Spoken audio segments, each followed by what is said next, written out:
Como é que está a sua vida espiritual? Ela está consertada? Como estão as pedras do altar de adoração a Deus que é a sua vida? Talvez você diz, mas o senhor, pastor, não tem nada a ver com a minha vida. Eu não tenho. É a palavra de Deus que está sendo ministrada para o seu bem, para o seu benefício. O que você precisa é se arrepender.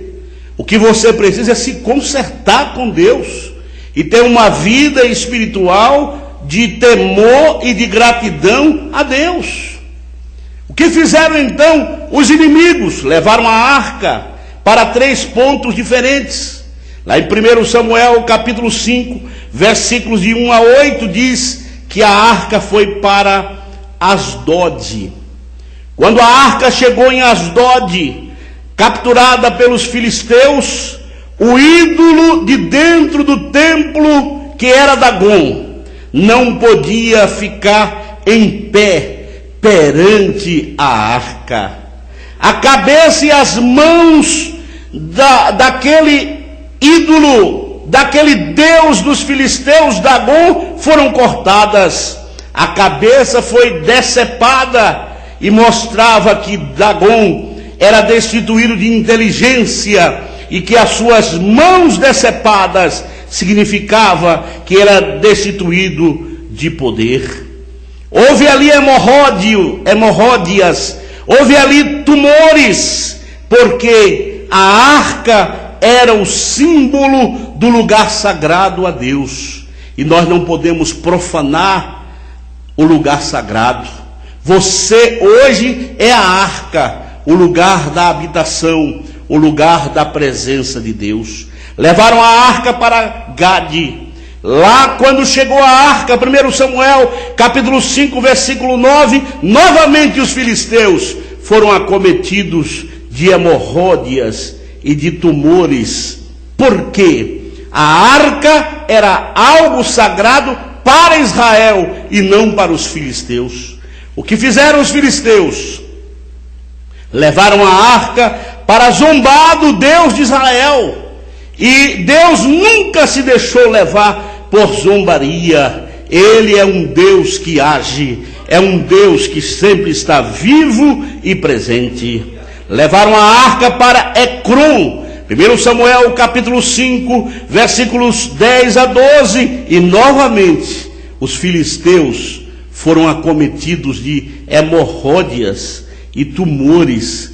Era um verdadeiro terror, e eles disseram: nós não queremos mais esta arca, esse objeto sagrado aqui, não, levem esta arca, por favor, retornem com esta arca. E vejam, irmãos, que alguns israelitas queriam fazer da arca um talismã, queriam fazer da arca algo que fosse assim esotérico, porque tem crente esotérico hoje, crente com talismã, irmãos, crente que pega o Salmos 91 e põe no para-brisa do carro, crente que coloca o Salmos 91 na porta de casa, como se fosse uma ferradura, para espantar o azar e o mal-olhado que chega na sua casa. Não, senhores, por favor, as coisas de Deus têm que ser entendidas como sagradas para Deus,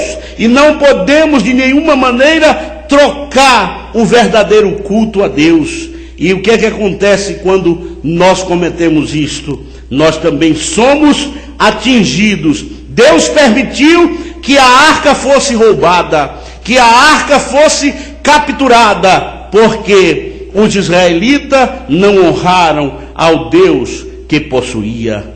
Mas quando retornou a arca, veja o que aconteceu com aqueles que eram os líderes religiosos dos filisteus. Eles disseram assim: bem, a arca provocou tumores, provocou hemorródias, então vamos fazer o seguinte: vamos preparar 5 tumores de ouro, vamos preparar 5 ratos de ouro, e vamos procurar agora fazer um teste. Planejaram um teste e convocaram, ou seja, trouxeram 2 vacas paridas com 2 novilhos atados ao carro para levar a arca. E eles diziam entre si: se as vacas não cruzarem as fronteiras, há uma possibilidade de a arca ter causado os tumores. Se elas chegarem a Israel, o Senhor terá causado as pragas. E as vacas paridas com os seus novilhos levaram a arca até a cidade israelita de Bet-Semes, porque nem mesmo os irracionais, nem mesmo os animais erram o plano e a adoração a Deus. E houve alegria. 1 Samuel capítulo 6, versículos 13 a 8, diz que o povo de Deus começou a cantar e a louvar a Deus, porque retornou a glória do Senhor para o meio de Israel. O que é que você está sentindo esta noite? Você ainda consegue sentir a glória de Deus? Ou você chega na igreja e diz: eu fui à igreja, mas eu não senti nada. Eu ouvi o conjunto e o ministério do louvor cantando, mas nada me tocou. Eu ouvi as crianças cantando, mas também nada me impactou. Eu até ouvi o pregador transmitindo a palavra, mas nada me tocou. Meu irmão, minha irmã, o que está de errado está em você.